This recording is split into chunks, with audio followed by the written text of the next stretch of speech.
ನಮಸ್ಕಾರ ಸ್ನೇಹಿತರೆ, ನಾನು ನಿಮ್ಮ ಮಲ್ಲು ಮುರುಗೋಡ್. ಹಿಂದಿನ ತರಗತಿಯಲ್ಲಿ ಸಂಸತ್ತಿನ ಕೆಳಮನೆಯಾದ ಲೋಕಸಭೆಯ ಬಗ್ಗೆ ನೋಡಿದ್ದೀವಿ. ಇವತ್ತಿನ ತರಗತಿಯಲ್ಲಿ ಸಂಸತ್ತಿನ ಮೇಲ್ಮನೆಯಾದ ರಾಜ್ಯಸಭೆಯ ಬಗ್ಗೆ ನಾವು ಏನ್ ಮಾಡೋಣ ನೋಡೋಣ. ಈಗಾಗಲೇ ನಾವು ಹಿಂದಿನ ತರಗತಿಯಲ್ಲಿ ನೋಡಿದ್ದೀವಿ, ಸಂಸತ್ತು ಭಾರತ ಸಂವಿಧಾನದ 5ನೇ ಭಾಗದಲ್ಲಿ ಕಂಡು ಬರ್ತದ. 79ನೇ ವಿಧಿಯಿಂದ ಹಿಡಿದು 122ನೇ ವಿಧಿಯವರೆಗೆ ಪಾರ್ಲಿಮೆಂಟ್ಗೆ ಸಂಬಂಧಪಟ್ಟಂತ ನಾವು ಒಂದು ವಿಷಯವನ್ನ ಏನ್ ಮಾಡ್ತೀವಿ ನೋಡ್ತೀವಿ ಅಂತಕ್ಕಂಥದ್ದು. ಕೇಂದ್ರ ಶಾಸಕಾಂಗವನ್ನ ಪಾರ್ಲಿಮೆಂಟ್ ಅಂತೇಳಿ ಕರೆಯಲಾಗ್ತದ. ಅದು 2 ಸದನಗಳನ್ನ ಒಳಗೊಂಡಿದ್ದು, ಒಂದು ಲೋಕಸಭೆ, ಇನ್ನೊಂದು ರಾಜ್ಯಸಭೆ ಅಂತಕ್ಕಂಥದ್ದು. ಈಗಾಗಲೇ ಈ ಲೋಕಸಭೆಯ ಬಗ್ಗೆ ಸಂಪೂರ್ಣವಾದಂತ ನಾವು ವಿಷಯವನ್ನ ಏನ್ ಮಾಡಿದೀವಿ ಅಂದ್ರ ಚರ್ಚೆಯನ್ನ ಮಾಡಿದೀವಿ. ಇನ್ನೂ ಅದನ್ನ ಯಾರ ತರಗತಿಯನ್ನ ನೋಡಿರಲ್ಲ, ಪ್ಲೇ ಲಿಸ್ಟ್ ನಲ್ಲಿ ಲೋಕಸಭೆಗೆ ಸಂಬಂಧಪಟ್ಟಂತ ತರಗತಿಯನ್ನ ಮಾಡಲಾಗಿದೆ, ಅದನ್ನ ಹೋಗಿ ನೋಡಿ ಅಂತ ಹೇಳ್ತಾ, ಇವತ್ತಿನ ಒಂದು ತರಗತಿಯಲ್ಲಿ ಸಂಸತ್ತಿನ ಮೇಲ್ಮನೆಯಾದ ರಾಜ್ಯಸಭೆಗೆ ಸಂಬಂಧಪಟ್ಟಂತ ಒಂದು ವಿಷಯವನ್ನ ಚರ್ಚೆ ಮಾಡೋಣ. ರಾಜ್ಯಸಭೆ. ರಾಜ್ಯಸಭೆಯನ್ನ ಸಂಸತ್ತಿನ ಮೇಲ್ಮನೆ ಎಂದು ಕರೆಯಲಾಗುತ್ತದೆ. ಸಂಸತ್ತಿನ ಮೇಲ್ಮನೆ ಅಂತೇಳಿ ಏನ್ ಮಾಡಲಾಗ್ತದ ಕರೆಯಲಾಗ್ತದ. ಇದನ್ನ ಲೋಕಸಭೆಯು ಜನರನ್ನ ಪ್ರತಿನಿಧಿಸಿದ್ರ, ರಾಜ್ಯಸಭೆಯು ರಾಜ್ಯಗಳನ್ನ ಪ್ರತಿನಿಧಿಸುತ್ತದೆ. ರಾಜ್ಯಸಭೆ ಅಂದ್ರ ರಾಜ್ಯಗಳನ್ನ ಪ್ರತಿನಿಧಿಸ್ತಕ್ಕಂಥ ಸದನ ಯಾವುದಂದ್ರ ಈ ರಾಜ್ಯಸಭೆ ಅಂತಕ್ಕಂಥದ್ದು. ಇದನ್ನ ನಾವು ಹಿರಿಯರ ಸದನ ಅಂತೇಳಿ ಕರೆಯಲಾಗ್ತದ. ಹಿರಿಯರ ಸದನ ಅಂತ ನಾವು ಏನ್ ಮಾಡ್ತೀವಿ ಅಂದ್ರ ಕರಿತೀವಿ. ಈ ರಾಜ್ಯಸಭೆಯು ಬ್ರಿಟನ್ ಸಂಸತ್ತಿನ ಮೇಲ್ಮನೆಯಾದ ಶ್ರೀಮಂತರ ಸದನವನ್ನ ಹೋಲ್ತದ. ಶ್ರೀಮಂತರ ಸದನವನ್ನ ಏನ್ ಮಾಡ್ತದಂದ್ರ ಇದು ಹೋಲಿಕೆ ಆಗ್ತದ. ಬ್ರಿಟನ್ ನಲ್ಲಿಯೂ ಕೂಡ ಸಂಸತ್ತು 2 ಸದನಗಳನ್ನ ಒಳಗೊಂಡಿದ್ದು, ಒಂದು ಹೌಸ್ ಆಫ್ ಕಾಮನ್ಸ್, ಅದು ಕೆಳಮನೆ, ಹೌಸ್ ಆಫ್ ಲಾರ್ಡ್ಸ್ ಅಂತಕ್ಕಂಥದ್ದು ಅಂದ್ರೆ ಶ್ರೀಮಂತರ ಸದನ.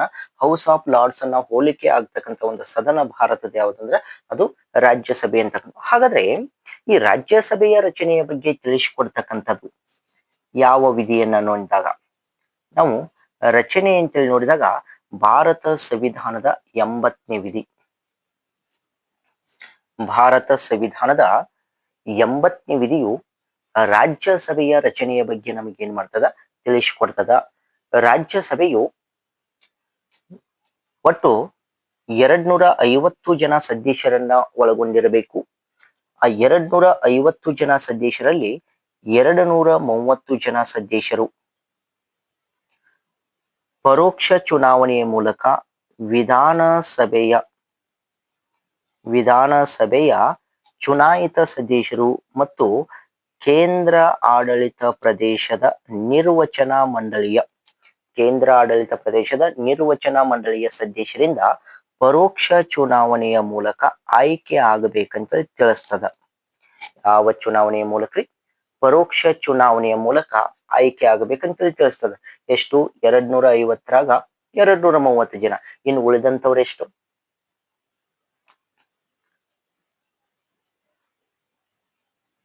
238 ಜನ. ಸಾರಿ, 230 ಅಲ್ಲ, 238 ಜನ ಅಂತಕ್ಕಂಥದ್ದು.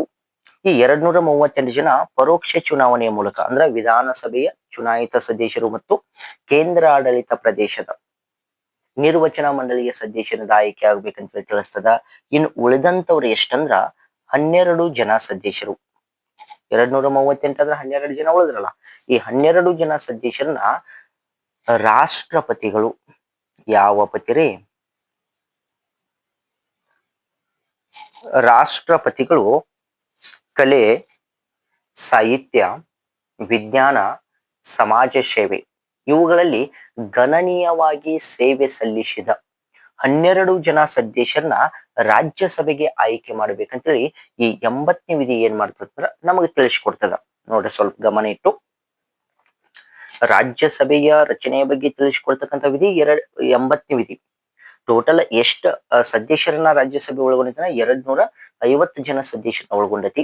ಅದ್ರಾಗ 238 ಜನ ಸದಸ್ಯರು ರಾಜ್ಯಗಳ ಚುನಾಯಿತ ಸದಸ್ಯರು ಮತ್ತು ಕೇಂದ್ರಾಡಳಿತ ಪ್ರದೇಶದ ನಿರ್ವಚನ ಮಂಡಳಿಯ ಸದಸ್ಯರಿಂದ ಆಯ್ಕೆಯಾದ ಪರೋಕ್ಷ ಚುನಾವಣೆಯ ಮೂಲಕ.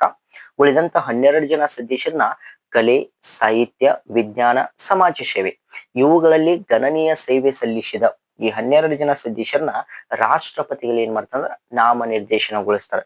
ಹಾಗಾದ್ರೆ ಇಷ್ಟ ಸದಸ್ಯರು ಇರ್ಬೇಕಂತೇಳಿ ಸಂವಿಧಾನ ನಮ್ಮಲ್ಲಿ ಏನ್ ಮಾಡಿದೆ ಅಂದ್ರೆ ತಿಳಿಸಿಕೊಟ್ಟಿದೆ. ಹಾಗಾದ್ರ ಪ್ರಸ್ತುತವಾಗಿ ರಾಜ್ಯಸಭೆಯಲ್ಲಿ ನಮ್ಮಲ್ಲಿ ಎಷ್ಟು ಜನ ಸದಸ್ಯರು ಕಂಡು ಬರ್ತಾರಂದ್ರ 245 ಜನ ಸದಸ್ಯರು ಕಂಡು ಬರ್ತಾರೆ. ಎಷ್ಟು ಜನ ಕಂಡು ಬರ್ತಾರೆ? ಪ್ರಸ್ತುತವಾಗಿ 245 ಜನ ಸದಸ್ಯರು ಕಂಡು ಬರ್ತಾರ. ಈ 245 ಜನ ಸದಸ್ಯರದಾಗ ಈಗಾಗಲೇ ನಿಮ್ಗೆ ಗೊತ್ತಿದೆ 12 ಜನ ಸದಸ್ಯರು ಏನದಾರಲ್ಲ ಇವರನ್ನ ರಾಷ್ಟ್ರಪತಿಗಳು ಏನ್ ಮಾಡ್ತಾರಂದ್ರ ನಾಮ ನಿರ್ದೇಶನಗೊಳಿಸ್ತಾರೆ. 12 ಜನ ಸದಸ್ಯರನ್ನ ಈಗಾಗಲೇ ನಿಮ್ಗೆ ಗೊತ್ತಿದ್ರಿ ರಾಷ್ಟ್ರಪತಿಗಳು ನಾಮ ನಿರ್ದೇಶನಗೊಳಿಸ್ತಾರೆ. ಹಾಗಾದ್ರೆ 12 ಜನ ಸದಸ್ಯರನ್ನ ನಾಮ ನಿರ್ದೇಶನಗೊಳಿಸಿದ್ರೆ ಎಷ್ಟು ಜನ ಸದಸ್ಯರು ಉಳಿತಾರೆ? 233 ಜನ ಸದಸ್ಯರು ಉಳಿತಾರೆ. ಈ 233 ಜನ ಸದಸ್ಯರು ಏನದಾರಲ್ಲ ವಿವಿಧ ರಾಜ್ಯಗಳ ವಿಧಾನಸಭೆಯ ಚುನಾಯಿತ ಸದಸ್ಯರಿಂದ ಮತ್ತು ಕೇಂದ್ರ ಆಡಳಿತ ಪ್ರದೇಶದ ನಿರ್ವಚನ ಮಂಡಳಿಯ ಸದಸ್ಯರಿಂದ ಪರೋಕ್ಷ ಚುನಾವಣೆಯ ಮೂಲಕ ಆಯ್ಕೆಯಾಗುತ್ತಾರೆ. ಪ್ರಸ್ತುತವಾಗಿರ್ತಕ್ಕಂಥ ರಾಜ್ಯಸಭೆಯ ಸದಸ್ಯರ ಸಂಖ್ಯೆ ಇದು. ಹಾಗಾದ್ರ ಇಷ್ಟು ಜನ ಸದಸ್ಯರದ ನೀವೇನಾದ್ರೂ ರಾಜ್ಯಸಭೆ ಸದಸ್ಯರಾಗಬೇಕಂದ್ರೆ ನಿಮಗೆ ಏನ್ ಅರ್ಹತೆಗಳಿರ್ಬೇಕಂತಕ್ಕಂಥದ್ದು. ಹಂಗ ರಾಜ್ಯಸಭೆ ಸದಸ್ಯನ ಆಗ್ತಾನಂದ್ರ ಸಾಧ್ಯ ಆಗುದಿಲ್ಲ. ಅದಕ್ಕೆ ಕೆಲವೊಂದಿಷ್ಟು ಅರ್ಹತೆಗಳು ಬೇಕಾಗ್ತವೆ ರಾಜ್ಯಸಭೆ ಸದಸ್ಯನಾಗಲು. ಹಾಗಾದ್ರೆ ಅಂತ ಅರ್ಹತೆಗಳ ಬಗ್ಗೆ ತಿಳಿಸಿಕೊಡ್ತಕ್ಕಂಥ ವಿಧಿ ಯಾವುದಂದ್ರ ಅದು 84ನೇ ವಿಧಿ. ಭಾರತ ಸಂವಿಧಾನದ 84ನೇ ವಿಧಿಯು ರಾಜ್ಯಸಭೆಯ ಸದಸ್ಯನಾಗಲು ಇರಬೇಕಾದ ಅರ್ಹತೆಗಳ ಬಗ್ಗೆ ನಮಗೆ ಏನ್ ಮಾಡ್ತದ? ತಿಳಿಸಿಕೊಡ್ತದ. ನಾ ಈಗಾಗಲೇ ಒಂದು 3 ಅರ್ಹತೆಗಳು ಕಾಮನ್ ಆಗಿರ್ತಾವಂತ ಹೇಳಿದೀನಿ. ಯಾವ್ಯಾವ ಅಂದ್ರ ಭಾರತದ ಪ್ರಜೆ ಆಗಿರಬೇಕು, ಯಾವುದೇ ಲಾಭದಾಯಕ ಹುದ್ದೆಯಲ್ಲಿರಬಾರದು, ಮಾನಸಿಕ ಅಸ್ತವ್ಯಸ್ತನ ಆಗಿರಬಾರದು. ಇವು 3 ನೀವು ಯಾವುದೇ ಅರ್ಹತೆ ಕೇಳಿದ್ರು ಕೂಡ ಇವು 3 ಕಾಮನ್ ಆಗಿರ್ತಾವ. ಹಾಗಾದ್ರೆ ಎಷ್ಟು ವಯಸ್ಸಾಗಿರ್ಬೇಕು? ನೀವು ರಾಜ್ಯಸಭೆಗೆ ಎಷ್ಟು ಸದಸ್ಯರಾಗಬೇಕ್ರೆ ಎಷ್ಟು ವಯಸ್ಸು? ಈಗಾಗಲೇ ನೀವು ಇದನ್ನ ಹಿರಿಯರ ಸದನ ಅಂತೇಳಿ ಕರೆದಿದ್ರಿ. ಹಿರಿಯರ ಸದನ ಹಿರಿಯರು ಕಂಡು ಬರ್ತಾರಲ್ಲಿ. ಹಿರಿಯರು ಕಂಡು ಬರ್ತಾರಂದ್ರ ಇಲ್ಲಿ ಎಷ್ಟು ವಯಸ್ಸಾಗಿರ್ಬೇಕಂದ್ರ 30 ವರ್ಷ ಆಗಿರ್ಬೇಕ್ರಿ. 30 ವರ್ಷ ಆದ್ರೆ ಮಾತ್ರ ನೀವು ಏನ್ ಮಾಡ್ಬೋದು? ರಾಜ್ಯಸಭೆಗೆ ಆಯ್ಕೆ ಆಗ್ಬೋದು. 30ಕ್ಕಿಂತ ಕಡಿಮೆ ಇದ್ರೆ ರಾಜ್ಯಸಭೆಗೆ ಆಯ್ಕೆ ಆಗ ಬರುವುದಿಲ್ಲ. ಅದಕ್ಕ ನಾವು ಇದನ್ನ ಹಿರಿಯರ ಸದನ, ಬುದ್ಧಿಜೀವಿಗಳ ಸದನ ಅಂತ ಏನ್ ಮಾಡ್ತೀವಿ ಅಂದ್ರ ಕರಿತೀವಿ ಅಂತಕ್ಕಂಥದ್ದು. ಹಾಗಾದ್ರೆ ನೀವು ಅರ್ಹತೆಯನ್ನ ಪಡೆದುಕೊಂಡ್ರಿ ಅಂತ ತಿಳ್ಕೊರಿ. ಅರ್ಹತೆಯನ್ನ ಪಡೆದುಕೊಂಡ್ರೆ ಚುನಾವಣೆಗೆ ನಿಲ್ಲಬೇಕಾಗ್ತದ. ಈಗಾಗಲೇ ನಿಮ್ಗೆ ಚುನಾವಣೆ ಬಗ್ಗೆ ಹೇಳಿದ್ದೀನಿ ನಾ.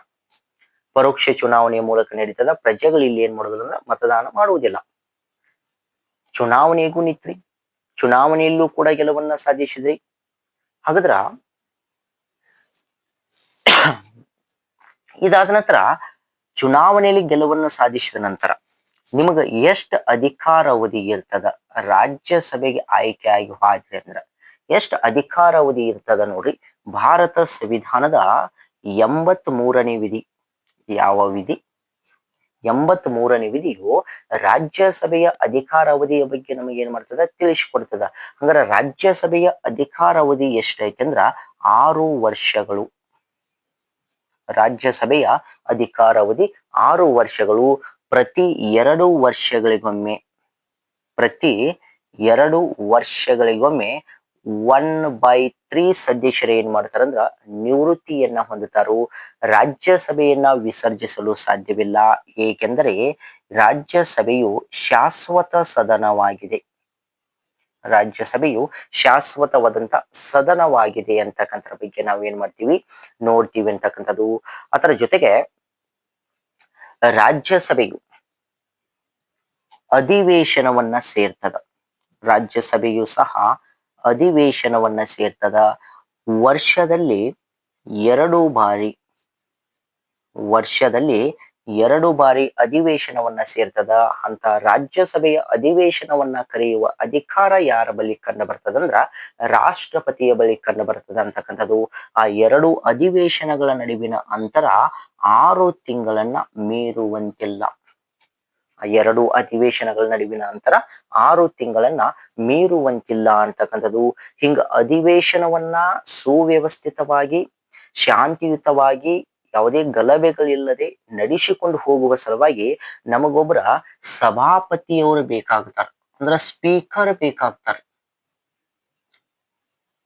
ಸ್ಪೀಕರ್ ಬೇಕಾಗ್ತಾರು, ಅವ್ರನ್ನ ನಾವು ಸಭಾಪತಿ ಅಂತ ಏನ್ ಮಾಡ್ತೀವಿ ಅಂದ್ರ ಕರಿತೀವಿ ಅಂತಕ್ಕಂಥದ್ದು. ಹಾಗಾದ್ರೆ ಭಾರತ ಸಂವಿಧಾನದ 64ನೇ ವಿಧಿಯು, ಭಾರತ ಸಂವಿಧಾನದ 64ನೇ ವಿಧಿ, ನೀವು 64ನೇ ವಿಧಿ ಅಂದ್ರ ಪಟ್ಟ ನೆನಪಾಗ್ಬೇಕು. ಎಲ್ಲಿಗೆ ಹೋಗ್ಬೇಕು ಹೇಳ್ರಿ? ಉಪರಾಷ್ಟ್ರಪತಿಗೆ ಹೋಗ್ಬೇಕು. ಯಾಕಂದ್ರೆ 63ನೇ ವಿಧಿಯು ಉಪರಾಷ್ಟ್ರಪತಿ ಹುದ್ದೆಗೆ ಅವಕಾಶವನ್ನ ಕಲ್ಪಿಸಿಕೊಡ್ತದ. 63, 64 ಎಲ್ಲವೂ ಕೂಡ ಉಪರಾಷ್ಟ್ರಪತಿಗೆ ಸಂಬಂಧಪಟ್ಟಂತ ವಿಧಿಗಳಾಗಿವೆ ಅಂತಕ್ಕಂಥದ್ದು. ಈ 64ನೇ ವಿಧಿ ಏನ್ ತಿಳಿಸಿಕೊಡ್ತದಂದ್ರ ರಾಜ್ಯಸಭೆಯ ಪದ ನಿಮಿತ್ತ ಅಧ್ಯಕ್ಷರು ಯಾರಾಗಿರ್ತಾರ ಅಂದ್ರ ಉಪರಾಷ್ಟ್ರಪತಿಯವರಾಗಿರ್ತಾರ ಅಂತೇಳಿ ತಿಳಿಸಿಕೊಡ್ತದ. ಯಾವ ಪತಿಗಳಾಗಿರ್ತಾರೆ? ಉಪರಾಷ್ಟ್ರಪತಿಗಳು ಏನಾಗಿರ್ತಾರಂದ್ರ ರಾಜ್ಯಸಭೆಯ ಪದ ನಿಮಿತ್ತ ಅಧ್ಯಕ್ಷರಾಗಿರ್ತಾರೆ. ಇದನ್ನ ಪ್ರಶ್ನೆ ಕೇಳಿದಾರೆ. ರಾಜ್ಯಸಭೆಯ ಪದ ನಿಮಿತ್ತ ಅಧ್ಯಕ್ಷರು ಯಾರಂತೇಳಿ ಉಪರಾಷ್ಟ್ರಪತಿ. ಹಿಂಗ್ ಉಪರಾಷ್ಟ್ರಪತಿನ ರಾಜ್ಯಸಭೆಯ ಅಧ್ಯಕ್ಷ ಇರಬೇಕಂತೇಳಿ ಸಂವಿಧಾನದ 64ನೇ ವಿಧಿ ನಮಗೆ ಏನ್ ಮಾಡ್ತದಂದ್ರ ತಿಳಿಸಿಕೊಡ್ತದ. ಉಪರಾಷ್ಟ್ರಪತಿಯವರ ಗೈರು ಹಾಜರು ಅಥವಾ ಗೈರು ಹಾಜರಿದ್ದಂತ ಸಂದರ್ಭದಲ್ಲಿ ಅಧಿವೇಶನವನ್ನ ನಡೆಸಿಕೊಂಡು ಹೋಗುವ ಸಲುವಾಗಿ ರಾಜ್ಯಸಭೆಯ ಸದಸ್ಯರಲ್ಲಿ ಒಬ್ಬರನ್ನ ಉಪಸಭಾಪತಿಯನ್ನಾಗಿ ಆಯ್ಕೆ ಮಾಡಲಾಗುತ್ತದೆ. ರಾಜ್ಯಸಭೆಯ ಸದಸ್ಯರಲ್ಲಿ ಒಬ್ಬರನ್ನ ನಾವೇನ್ ಮಾಡ್ತೀವಿ? ಉಪಸಭಾಪತಿಯನ್ನಾಗಿ ಆಯ್ಕೆ ಮಾಡಲಾಗ್ತದ ಅಂತಕ್ಕಂಥದ್ದು. ಹೀಗೆ ರಾಜ್ಯಸಭೆಯು ವಿವಿಧ ರೀತಿಯಾದಂತ ರಚನೆಯನ್ನ ಒಳಗೊಂಡಿದೆ ಅಂತಕ್ಕಂಥದ್ರ ಬಗ್ಗೆ ಹೇಳಲಾಗ್ತದ. ಹಾಗಾದ್ರೆ ಇನ್ನು ರಾಜ್ಯಸಭೆಯ ಅಧಿಕಾರ ಮತ್ತು ಕಾರ್ಯಗಳು ಏನಂದ್ರ, ರಾಜ್ಯಸಭೆಯ ಅಧಿಕಾರ ಮತ್ತು ಕಾರ್ಯಗಳು ಈಗಾಗಲೇ ಲೋಕಸಭೆಯಲ್ಲಿ ನಾ ಸಂಪೂರ್ಣವಾಗಿ ಅಧಿಕಾರ ಮತ್ತು ಕಾರ್ಯಗಳನ್ನ ಹೇಳಿದೀನಿ. ಮತ್ತೆ ಇಲ್ಲಿಯೂ ಸಹ ಏನಾಗಿರ್ತಾವಂದ್ರ ಅವೇ ಅಧಿಕಾರ ಮತ್ತು ಕಾರ್ಯಗಳು ಕಂಡು ಬರ್ತಾವ ಅಂತಕ್ಕಂಥದ್ದು. ಮೊದಲನೇದಾಗಿ ಶಾಸನೀಯ ಅಧಿಕಾರ ಮತ್ತು ಕಾರ್ಯಗಳು. ಶಾಸನೀಯ ಅಧಿಕಾರ ಮತ್ತು ಕಾರ್ಯಗಳು. ನಿಮಗ ನಾ ಶಾಸನೀಯ ಅಂದ್ರ ಪಟ್ನ ನೆನಪಾಗಿ ಬಿಡ್ಬೇಕು. ಶಾಸನೀಯ ಅಂದಾಗ ನಾವು ಲೋಕಸಭೆದಾಗ ನೋಡಿದಾಗ ಯಾವ ಮಸೂದೆಯನ್ನು ತೆಗೆದುಕೊಂಡಿವಿ ಹೇಳ್ರಿ? ಶಾಸನೀಯ ಅಧಿಕಾರಗಳನ್ನ 3 ಪಟ್ಟಿಗಳಲ್ಲಿ ವಿಂಗಡಿಸಲಾಗಿದೆ. ಕೇಂದ್ರ ಪಟ್ಟಿ, ರಾಜ್ಯ ಪಟ್ಟಿ, ಸಮವರ್ತ ಪಟ್ಟಿ. ಕೇಂದ್ರ ಪಟ್ಟಿಯಲ್ಲಿ 100 ವಿಷಯಗಳು, ರಾಜ್ಯ ಪಟ್ಟಿಯಲ್ಲಿ 61 ವಿಷಯಗಳು, ಸಮವರ್ತಿ ಪಟ್ಟಿಯಲ್ಲಿ 52 ವಿಷಯಗಳು ಅಂತೇಳಿ ಹೇಳಿದ್ದೀನಿ. ಕೇಂದ್ರ ಪಟ್ಟಿಯಲ್ಲಿ ಕಂಡು ಬರುವ ವಿಷಯಗಳ ಮೇಲೆ ಕೇಂದ್ರ ಶಾಸಕಾಂಗ ಏನ್ ಮಾಡ್ತದ? ಶಾಸನ ರೂಪಿಸ್ತದ. ರಾಜ್ಯ ಪಟ್ಟಿಯಲ್ಲಿ ಕಂಡು ಬರುವ ವಿಷಯಗಳ ಮೇಲೆ ರಾಜ್ಯ ಶಾಸಕಾಂಗ ಶಾಸನಗಳನ್ನ ರೂಪಿಸ್ತದ. ಸಮವರ್ತಿ ಪಟ್ಟಿಯಲ್ಲಿ ಕಂಡು ಬರ್ತಕ್ಕಂಥ ವಿಷಯಗಳ ಮೇಲೆ 2 ಕೇಂದ್ರ ಮತ್ತು ರಾಜ್ಯ ಶಾಸಕಾಂಗಗಳು ಎರಡೂ ಸೇರಿ ಏನ್ ಮಾಡ್ತಾವು? ಶಾಸನವನ್ನ ರಚಿಸ್ತಾವ. ಆಗ ಲೋಕಸಭೆಯಲ್ಲಿ ಎಲ್ಲವನ್ನ ಹೇಳಿದಿರಿ ನಾವು. ನಿಮಗೆ ಬೇಕಾದ್ರ ಈ ಪ್ಲೇಸ್ಟೋರ್ ನಲ್ಲಿ ಆ ಲೋಕಸಭೆಗೆ ಸಂಬಂಧಪಟ್ಟಂತ ಒಂದು ಕ್ಲಾಸ್ ಅನ್ನ ಅಪ್ಲೋಡ್ ಮಾಡಲಾಗಿದೆ, ಹೋಗಿ ನೋಡಿ. ಶಾಸನೀಯ ಅಧಿಕಾರ ಅಂದಾಗ ನಾವು ಸಾಮಾನ್ಯ ಮಸೂದೆಯನ್ನ ತೆಗೆದುಕೊಂಡಿವಿ. ಇಲ್ಲಿಯೂ ಸಹ ಅದ ಬರ್ತದೆ. ನಾನ್ ನಿಮಗೆ ಇಲ್ಲಿ ಜಾಸ್ತಿ ಹೇಳುದಿಲ್ಲ, ಯಾಕಂದ್ರೆ ಅಲ್ಲಿ ಸಂಪೂರ್ಣವಾಗಿ ಎಲ್ಲವನ್ನ ಹೇಳಿದೀನಿ. ನಾವು ಸಾಮಾನ್ಯ ಮಸೂದೆ ಬರ್ತದ. ಸಾಮಾನ್ಯ ಮಸೂದೆಯನ್ನು ನಾವು ಯಾವುದೇ ಸದನದಲ್ಲಿ ಮಂಡನೆ ಮಾಡಬಹುದು ಅಂತ ಹೇಳಿದೀನಿ. ನೀವು ಲೋಕಸಭೆದಾಗಾದ್ರೂ ಮಂಡನೆ ಮಾಡಿ ಅಥವಾ ರಾಜ್ಯಸಭೆದಾಗಾದ್ರೂ ಮಂಡನೆ ಮಾಡಿ. ಲೋಕಸಭೆಯಲ್ಲಿ ಮಂಡನೆ ಮಾಡಿದ ಒಂದು ಸಾಮಾನ್ಯ ಮಸೂದೆನ ರಾಜ್ಯಸಭೆಯ ಒಪ್ಪಿಗೆಗಾಗಿ ಕಳುಹಿಸಲಾಗ್ತದ. ಅವಾಗ ರಾಜ್ಯಸಭೆಗೆ ಒಂದು 4 ರೀತಿಯಾದಂತ ಆಪ್ಷನ್ ಇರ್ತಾವು. ಯಾವ್ಯಾವ ಇರ್ತಾವ ಹೇಳ್ರಿ ನೋಡೋಣ? ಒಪ್ಪಿಗೆ ನೀಡಬಹುದು, ತಿರಸ್ಕಾರ ಮಾಡಬಹುದು, ಲೋಕಸಭೆಗೆ ಕಳುಹಿಸಬಹುದು, ಅಥವಾ 6 ತಿಂಗಳ ಕಾಲ ತಡೆ ಹಿಡಿಬಹುದು. ಈಗ ನೀವು ರಾಜ್ಯಸಭೆ ಇದೆ ಅಂದಾಗ ಮೊದಲು ಏನಾದರೂ ರಾಜ್ಯಸಭೆಯಲ್ಲಿ ಮಂಡನೆ ಮಾಡಿರ್ತಾರೆ, ಅದನ್ನ ಲೋಕಸಭೆಗೆ ಕಳುಹಿಸಲಾಗ್ತದ. ಅವಾಗ ಲೋಕಸಭೆಗೂ ಕೂಡ ಈ ರೀತಿಯಾದಂತಹ ಅವಕಾಶಗಳು ಕಂಡು ಬರ್ತಾವು. ಏನಾದ್ರೂ ರಾಜ್ಯಸಭೆಯು ತಿರಸ್ಕಾರ ಮಾಡಿದ್ರ ಮರಳಿ ಲೋಕಸಭೆಗೆ ಕಳಿಸಿದ್ರ 2 ಸದನಗಳ ನಡುವೆ ವಿವಾದ ಉಂಟಾಗ್ತದ. ಅಂತ ಸಂದರ್ಭದಲ್ಲಿ ಸಂವಿಧಾನದ 108ನೇ ವಿಧಿಯ ಮೂಲಕ ರಾಷ್ಟ್ರಪತಿಗಳು ಜಂಟಿ ಅಧಿವೇಶನವನ್ನ ಕರೀತಾರಂತಕ್ಕಂಥದ್ದು. ಆ ಜಂಟಿ ಅಧಿವೇಶನ ಅಧ್ಯಕ್ಷತೆಯನ್ನ ಲೋಕಸಭೆ ಸ್ಪೀಕರ್ ಅವರು ವಹಿಸ್ತಾರಂತಕ್ಕಂಥದ್ದು. ಎರಡೂ ಸದನಗಳು ಏನಾದ್ರೂ ಒಪ್ಪಿಗೆಯನ್ನ ನೀಡಿದ್ವು ಅಂದ್ರ ಆ ಮಸೂದೆ ರಾಷ್ಟ್ರಪತಿಯ ಬಳಿ ಹೋಗ್ತದ. ರಾಷ್ಟ್ರಪತಿಗೂ ಕೂಡ ಒಂದು 4 ರೀತಿಯಾದಂತ ಅವಕಾಶಗಳು ಕಂಡು ಬರ್ತಾವಂತಕ್ಕಂಥದ್ದು. ಅವರು ಕೂಡ ಒಪ್ಪಿಗೆಯನ್ನ ನೀಡಬಹುದು, ತಿರಸ್ಕಾರ ಮಾಡಬಹುದು, ಮರಳಿ ಸಂಸತ್ತಿಗೆ ಕಳಿಸಬಹುದು, ಯಾವುದೇ ನಿರ್ಧಾರ ಕೈಗೊಳ್ಳದೆ ಸುಮ್ಮಿರಬಹುದು. ರಾಷ್ಟ್ರಪತಿ ಏನಾದ್ರೂ ಒಪ್ಪಿಗೆ ನೀಡಿದ್ರ ಆ ಶಾಸನ, ಆ ಮಸೂದೆ ಏನಾಗ್ತದಂದ್ರೆ ಶಾಸನ ಅಥವಾ ಕಾಯ್ದೆಯಾಗಿ ಏನಾಗ್ತದ, ಜಾರಿ ಆಗ್ತದ. ಇದನ್ನ ನಾವ ರಾಜ್ಯಸಭೆಯ ಶಾಸನೀಯ ಅಧಿಕಾರ ಮತ್ತು ಕಾರ್ಯಗಳಂತ ಏನ್ ಮಾಡ್ತೀವಿ, ನೋಡ್ತೀವಿ ಅಂತ. ಇದನ್ನ ಸಂಪೂರ್ಣ ಡೀಟೇಲ್ಸ್ ನಾ ಅಲ್ಲಿ ಹೇಳಿದ್ದೀನಿ ಲೋಕಸಭೆ ಹೇಳೋ ಮುಂದ. ಹಾಗಾದ್ರ ಎರಡನೆಯದಾಗಿ ಹಣಕಾಸಿನ ಅಧಿಕಾರ ಮತ್ತು ಕಾರ್ಯಗಳಂತ ಕಂಡು ಬರ್ತಾವ. ಹಣಕಾಸಿನ ಅಧಿಕಾರ ಮತ್ತು ಕಾರ್ಯಗಳು ಹಣಕಾಸಿಗೆ ಸಂಬಂಧಪಟ್ಟಂತ. ಹಣಕಾಸಿನ ಅಧಿಕಾರ ಮತ್ತು ಕಾರ್ಯಗಳಂದಾಗ ಹಣಕಾಸು ಮಸೂದೆ ಕಂಡು ಬರ್ತದ. ಹಣಕಾಸು ಮಸೂದೆ ಕಂಡು ಬಂದಂತ ಸಂದರ್ಭದಲ್ಲಿ ಅದನ್ನ ನಾವ ಹಣಕಾಸು ಮಸೂದೆಯನ್ನ ಸಂವಿಧಾನದ 107ನೇ ವಿಧಿ ನಮಗೆ ತಿಳಿಸಿಕೊಡ್ತದ. ಏನ್ ತಿಳಿಸಿಕೊಡ್ತಂದ್ರ ರಾಷ್ಟ್ರಪತಿಯ ಪೂರ್ವಾನುಮತಿಯನ್ನ ಪಡೆದುಕೊಳ್ಳುವುದರ ಮೂಲಕ ಹಣಕಾಸು ಮಸೂದೆಯನ್ನ ಕಡ್ಡಾಯವಾಗಿ ಲೋಕಸಭೆಯಲ್ಲೇ ಮಂಡನೆ ಮಾಡಬೇಕು. ಲೋಕಸಭೆಯಲ್ಲಿ ಮಂಡನೆ ಮಾಡಿದ ಒಂದು ಹಣಕಾಸು ಮಸೂದೆಯನ್ನ ರಾಜ್ಯಸಭೆಯ ಒಪ್ಪಿಗೆಗಾಗಿ ಕಳುಹಿಸಲಾಗ್ತದ. ಅವಾಗ ರಾಜ್ಯಸಭೆಯು ಅದಕ್ಕೆ ಒಪ್ಪಿಗೆಯನ್ನ ನೀಡಬಹುದು ಅಥವಾ 14 ದಿನಗಳವರೆಗೆ ತಡೆ ಹಿಡಿತಕ್ಕಂತ ಕೆಲಸವನ್ನ ರಾಜ್ಯಸಭೆ ಮಾಡ್ತದ. ಈ 14 ದಿನಗಳನ್ನ ಬಿಟ್ರ ರಾಜ್ಯಸಭೆಗೆ ಹಣಕಾಸು ಮಸೂದೆ ಮೇಲೆ ಬೇರೆ ಯಾವುದೇ ಅಧಿಕಾರ ಕಂಡು ಬರುವುದಿಲ್ಲ. ನಾವು ಹಣಕಾಸು ಮಸೂದೆಗೆ ಹೋಲಿಕೆ ಮಾಡಿದಾಗ ರಾಜ್ಯಸಭೆಗಿಂತ ಲೋಕಸಭೆ ಹೆಚ್ಚಿನ ಅಧಿಕಾರವನ್ನ ಪಡೆದುಕೊಂಡಿದೆ ಅಂತಕ್ಕಂಥದ್ದು. ಏನಾದ್ರೂ ಎರಡೂ ಸದನಗಳು ಒಪ್ಪಿಗೆ ನೀಡಿದ್ರ ಅದು ರಾಷ್ಟ್ರಪತಿಗೆ ಹೋಗ್ತದ. ರಾಷ್ಟ್ರಪತಿ ಒಪ್ಪಿಗೆ ನೀಡಿದ್ರೆ ಏನಾಗ್ತದೆ, ಅದು ಕಾಯ್ದೆಯಾಗಿ ಜಾರಿಗೆ ಬರ್ತದೆ ಅಂತಕ್ಕಂಥದ್ದು. ಇದು ಹಣಕಾಸು ಮಸೂದೆ, ಹಣಕಾಸಿನ ಅಧಿಕಾರ ಮತ್ತು ಕಾರ್ಯಗಳಂತ. ಇನ್ನು ಸಂವಿಧಾನಾತ್ಮಕ ಅಧಿಕಾರ ಮತ್ತು ಕಾರ್ಯಗಳಂತೇಳಿ ಕಂಡು ಬರ್ತದ. ಸಂವಿಧಾನಾತ್ಮಕ ಅಧಿಕಾರ ಮತ್ತು ಕಾರ್ಯಗಳಂತೇಳಿ ನಾವು ನೋಡಿದಾಗ ಇಲ್ಲಿ ಯಾವ ಮಸೂದೆ ಬರ್ತದಂದ್ರ ಸಂವಿಧಾನ ಅಂದ್ರೆ ತಿದ್ದುಪಡಿ, ಸಂವಿಧಾನಾತ್ಮಕ ಅಧಿಕಾರ ಮತ್ತು ಕಾರ್ಯಗಳು ತಿದ್ದುಪಡಿ ಮಸೂದೆ ಬರ್ತದೆ. ತಿದ್ದುಪಡಿ ಮಸೂದೆಯನ್ನು ಕೂಡ ಮೊದಲು ಯಾವುದೇ ಸದನದಲ್ಲಿ ನಾವು ಏನ್ ಮಾಡ್ಬೋದು, ಮಂಡಿಸಬಹುದು. ಆದ್ರೆ ತಿದ್ದುಪಡಿ ಮಸೂದೆಗೆ ಎರಡೂ ಸದನಗಳ ಪ್ರತ್ಯೇಕ ಅನುಮೋದನೆ ಏನಾಗ್ತದ, ಬೇಕಾಗ್ತದ. ಎರಡೂ ಸದನಗಳು ಪ್ರತ್ಯೇಕವಾಗಿ ಅನುಮೋದನೆ ನೀಡಿದಾಗ ಮಾತ್ರ ಅದನ್ನ ಏನ್ ಮಾಡ್ತೀವಿ, ರಾಷ್ಟ್ರಪತಿಗೆ ಕಳಿಸ್ತೀವಿ. ರಾಷ್ಟ್ರಪತಿ ಅದಕ್ಕೆ ಏನಾದ್ರು ಅಂಕಿತವನ್ನ ನೀಡಿದ್ರೆ ಮಾತ್ರ ಆ ತಿದ್ದುಪಡಿ ಮಸೂದೆ ಏನಾಗ್ತದ, ತಿದ್ದುಪಡಿ ಕಾಯ್ದೆಯಾಗಿ ಏನಾಗ್ತದ ಅಂದ್ರ ಜಾರಿ ಆಗ್ತದ ಅಂತಕ್ಕಂಥರ ಬಗ್ಗೆ ಹೇಳಲಾಗ್ತದ. ಹೀಗೆ ನ್ಯಾಯಿಕ ಅಧಿಕಾರ ಅಂತೇಳಿ ಕಂಡು ಬರ್ತದ. ನ್ಯಾಯಿಕ ಅಧಿಕಾರ ಅಂದಾಗ ರಾಷ್ಟ್ರಪತಿಯವರನ್ನ ಸಂವಿಧಾನದ ಉಲ್ಲಂಘನೆಯ ಆಧಾರದ ಮೇಲೆ ಮಹಾಭಿಯೋಗ ಪ್ರಕ್ರಿಯೆಯನ್ನ ಕೈಗೊಳ್ಳುವುದರ ಮೂಲಕ ಪದಚ್ಯುತಿಗೊಳಿಸ್ತಕ್ಕಂಥ ನಿರ್ಣಯವನ್ನ ರಾಜ್ಯಸಭೆ ಕೈಗೊಳ್ಳಬಹುದು. ಅಥವಾ ಸುಪ್ರೀಂ ಕೋರ್ಟ್ ಮತ್ತು ಹೈಕೋರ್ಟ್ ನ್ಯಾಯಾಧೀಶರನ್ನ ಪದಚ್ಯುತಿಗೊಳಿಸುವಂತೆ ರಾಷ್ಟ್ರಪತಿಗೆ ರಾಜ್ಯಸಭೆಯ ಸದಸ್ಯರು ಶಿಫಾರಸನ್ನ ಮಾಡಬಹುದು. ಅದರ ಜೊತೆಗೆ ಚುನಾವಣಾ ಅಧಿಕಾರ ಮತ್ತು ಕಾರ್ಯಗಳಂತೇಳಿ ಕಂಡು ಬರ್ತದ. ನೆಕ್ಸ್ಟ್ ಒಂದು ಚುನಾವಣಾ ಅಂದಾಗ ರಾಜ್ಯಸಭೆಯ ಸದಸ್ಯರು ಯಾವ್ಯಾವ ಚುನಾವಣೆಯಲ್ಲಿ ಭಾಗವಹಿಸ್ತಾರಲ್ಲ ಅದನ್ನ ನಾವು ಚುನಾವಣಾ ಅಧಿಕಾರ ಮತ್ತು ಕಾರ್ಯಗಳಂತೇಳಿ ಕರಿತೀವಿ. ಯಾವ್ಯಾವ ಚುನಾವಣೆಯಲ್ಲಿ ಭಾಗವಹಿಸ್ತಾರಂದ್ರ ರಾಷ್ಟ್ರಪತಿ ಚುನಾವಣೆಯಲ್ಲಿ ಭಾಗವಹಿಸ್ತಾರು, ಉಪರಾಷ್ಟ್ರಪತಿ ಚುನಾವಣೆಯಲ್ಲಿ ಭಾಗವಹಿಸ್ತಾರು. ಅದರ ಜೊತೆಗೆ ಸಭಾಪತಿ ಅಂದಾಗ ಉಪರಾಷ್ಟ್ರಪತಿನಾಗಿರ್ತಾನ, ಈಗಾಗಲೇ ಉಪರಾಷ್ಟ್ರಪತಿ ಚುನಾವಣೆಯಲ್ಲಿ ಭಾಗವಹಿಸಿದ್ದಾರೆ. ಇನ್ನ ಉಪಸಭಾಪತಿ ಚುನಾವಣೆ, ತಮ್ಮಲ್ಲಿಯೇ ಒಬ್ಬರನ್ನ ಉಪಸಭಾಪತಿಯನ್ನಾಗಿ ಆಯ್ಕೆ ಮಾಡಲಾಗ್ತದ. ಆ ಉಪಸಭಾಪತಿ ಚುನಾವಣೆಯಲ್ಲಿ ಏನ್ ಮಾಡ್ತಾರಂದ್ರ ರಾಜ್ಯಸಭೆಯ ಸದಸ್ಯರು ಭಾಗವಹಿಸ್ತಾರ ಅಂತಕ್ಕಂಥ ಬಗ್ಗೆ ಹೇಳಲಾಗ್ತದ. ಇದರ ಜೊತೆಗೆ ಮಂತ್ರಾಲೋಚನೆ ಕಾರ್ಯಗಳು ಇಲ್ಲಿ ಕೂಡ ಕಂಡು ಬರ್ತಾವ. ಅಂದ್ರೆ ಚರ್ಚಿಸುವ ಒಂದು ಅಧಿಕಾರ ಇವರಿಗೆ ಕಂಡು ಬರ್ತದ. ಆಡಳಿತದ ಮೇಲೆ ನಿಯಂತ್ರಣ, ಹೀಗೆ ಹಲವಾರು ರೀತಿಯಾದಂತ ಅಧಿಕಾರ ಮತ್ತು ಕಾರ್ಯಗಳನ್ನ ಏನ್ ಮಾಡ್ತದಂದ್ರ ಈ ರಾಜ್ಯಸಭೆಯು ಕೈಗೊಳ್ತದ. ಇನ್ನೊಂದು ಏನ್ ಮುಖ್ಯವಾದಂತದಂದ್ರ ಕೆಲವೊಂದಿಷ್ಟು ವಿಶೇಷವಾದಂತ ಅಧಿಕಾರಗಳು ರಾಜ್ಯಸಭೆಗೆ ಕಂಡು ಬರ್ತದ. ವಿಶೇಷ ಅಧಿಕಾರಗಳು ಹಾಗಾದ್ರೆ ಏನ್ ಕಂಡು ಬರ್ತದ ವಿಶೇಷವಾದಂತ ಅಧಿಕಾರಗಳಂದಾಗ ನೋಡ್ರಿ, ಭಾರತ ಸಂವಿಧಾನದ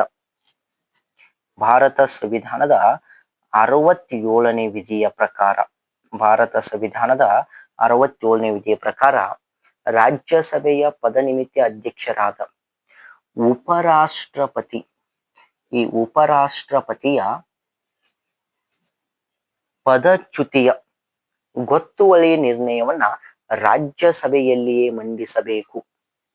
ಉಪರಾಷ್ಟ್ರಪತಿಗೆ ಸಂಬಂಧಪಟ್ಟಂತ ಈ ಪದಚ್ಯುತಿ ಗೊತ್ತುವಳಿಯ ನಿರ್ಣಯವನ್ನ ರಾಜ್ಯಸಭೆಯಲ್ಲಿ ಏನ್ ಮಾಡ್ಬೇಕು, ಮಂಡಿಸಬೇಕಂತೇಳಿ ಈ 67ನೇ ವಿಧಿ ತಿಳಿಸ್ಕೊಡ್ತದ. ಇದು ರಾಜ್ಯಸಭೆಗೆ ಕಂಡು ಬರ್ತಕ್ಕಂತ ಒಂದು ವಿಶೇಷವಾದಂತ ಅಧಿಕಾರ ಅಂತಕ್ಕಂಥದ್ದು. ಇನ್ನೊಂದು ಏನ್ ಕಂಡು ಬರ್ತದಂದ್ರ ಸಂವಿಧಾನದ 312ನೇ ವಿಧಿ ಹೊಸ ಅಖಿಲ ಭಾರತ ಸೇವೆಗಳನ್ನ ಸೃಷ್ಟಿಸ್ತಕ್ಕಂಥ ಒಂದು ವಿಶೇಷ ಅಧಿಕಾರ ಯಾರಿಗೆ ಐತೆ ಅಂದ್ರ ರಾಜ್ಯಸಭೆಗೆ ಇದೆ ಅಂತೇಳಿ ತಿಳಿಸ್ಕೊಡ್ತದ. ಸಂವಿಧಾನದ 312ನೇ ವಿಧಿಯ ಪ್ರಕಾರ ಹೊಸ ಅಖಿಲ ಭಾರತ ಸೇವೆಗಳನ್ನ ಸೃಷ್ಟಿಸುವ ಅಧಿಕಾರ ಯಾರಿಗೆ ಕಂಡು ಬರ್ತದ, ರಾಜ್ಯಸಭೆಗೆನೆ ಕಂಡು ಬರ್ತದ. ಅಖಿಲ ಭಾರತ ಸೇವೆಗಳಂದಾಗ ನೋಡ್ರಿ, IAS ಆಗಿರ್ಬೋದು, IPS ಆಗಿರ್ಬೋದು, IFS ಆಗಿರ್ಬೋದು, ಹೀಗೆ ಇವನ್ ನಾವು ಅಖಿಲ ಭಾರತ ಸೇವೆಗಳಂತ ಕರಿತೀವಿ. ಇಂಥ ಅಖಿಲ ಭಾರತ ಸೇವೆಗಳನ್ನ ಸೃಷ್ಟಿಸ್ತಕ್ಕಂಥ ಒಂದು ಅಧಿಕಾರ ಯಾರಿಗೆ ಕಂಡು ಬರ್ತದಂದ್ರ ಈ ರಾಜ್ಯಸಭೆಗೆ ಕಂಡು ಬರ್ತದಂತಕ್ಕಂಥದ್ದು. ನಾವು ಇಲ್ಲಿವರೆಗೆ ಪಾರ್ಲಿಮೆಂಟ್ಗೆ ಸಂಬಂಧಪಟ್ಟಂತ 2 ಸದನಗಳನ್ನ ನೋಡಿದೀವಿ. ಈಗಾಗಲೇ ಒಂದು ಲೋಕಸಭೆಯನ್ನ ನೋಡಿದೀವಿ. ಈ ತರಗತಿಯಲ್ಲಿ ರಾಜ್ಯಸಭೆಗೆ ಸಂಬಂಧಪಟ್ಟಂತ ಒಂದು ವಿಷಯವನ್ನ ನೋಡಿದೀವಿ ಅಂತಕ್ಕಂಥದ್ದು. ಇನ್ನು ಮುಂದಿನ ತರಗತಿಯಲ್ಲಿ ಮುಂದಿನ ಭಾಗವನ್ನ ತೆಗೆದುಕೊಂಡು ಬರ್ತೀನಿ ಅಂತ ಹೇಳ್ತಾ ಎಲ್ಲರಿಗೂ ಧನ್ಯವಾದಗಳು.